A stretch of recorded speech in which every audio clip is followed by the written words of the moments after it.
السلام عليكم أصحابي maalmahan waa maqnaa horta saaid u maqnaa soo maahan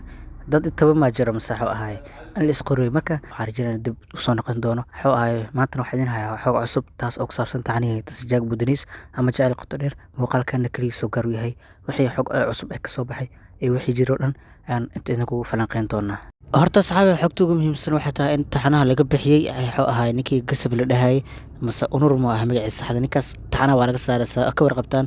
waxaan filaa horta xogta inaan mar horena ila wadaagay laakiin maadaama wixii xoga dhan inaan soo kobo aan rabo taas way ka mid tahay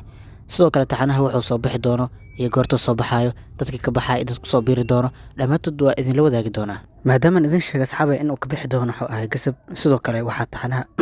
kusoo biiri doono ninkii ahay wiilka yacni midkan Timur Falkov ani ninka waxa u aqaanaa caakif dad badan oo janaalkan ka midna waxay u yaqaaneen caakif stafilayo laakiin taxanahan maadaama Timur ku jilaayo anaga caakif loo naqaan caakifkeena ku wadano ninkii caakif ahay wiilkiisa kusoo biiri doono ilaa haddana lama shaacin actor ka jiri doono balse mid ugu muhiimsan waxaa waaye waxaa kusoo biiri doonto wuxuu ahay caadil kujaari eedadiisa taas oo asma cagta u saari doonto yacni waa taqaanin Soomaan wuxuu ahay eedooyinka yacni wuxuu ahay maamooyinka se wax u galayaan cagta u saari doontaa oo sinaba ugu naxariisan doonto yacni hadda kadib xifaaltan cusub oo ugu bilaaban doona wuxuu ahay tuulada kujaari xifaaltan cusub oo ugu bilaaban doona asmaati eed xifaaltakaas oo dhex mari doona wuxuu ahay eedada caadil iyo asmaa sidoo kale asxaabay uruuj kama bixi doono taxanaha sida la rajeynayo wuxuu ahay reer Fortuna intooda badan qaarkood ma bixi doonaan sida wuxuu ahay xataa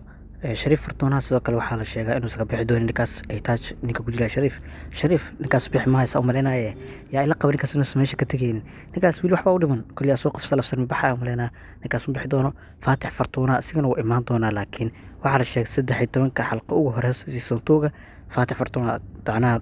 maaragtay lugtiis ma soo dhigay laakiin waxa laga yaabaa 13 xalqo ninkii wuxuu ahay caakif aan u naqaanin mise wuxuu ahay Timur Falkov inuu baashaali doono maaragtay reer kujaari caadi u gabagabeey doono maadaama markii ugu dambeysay oo maaragtay intuu soo qabtay asmaa wuxuu ahay eleni iyo oo soo qabtay wuxuu ahay Fatima intuu 3 gaari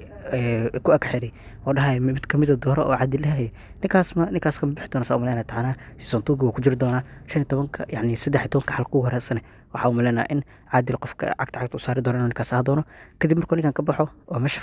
faatix Fortuna imaan doono bas ninkan uu joogo faatix Fortuna oo imaan doono labadooda ay ku noqon doonaan marka cadow kale oo hadii kadib soo baxay reer kujaari waa arkayna si noqoto marka saxaabay intaas taxanaha ka muhiimsaneed waan idin ka dabgeeyay insha Allah kadib waxaan rajeynaa in aan si toos soo noqon doono xogaha cusubna aad ka soo gaarsiin doono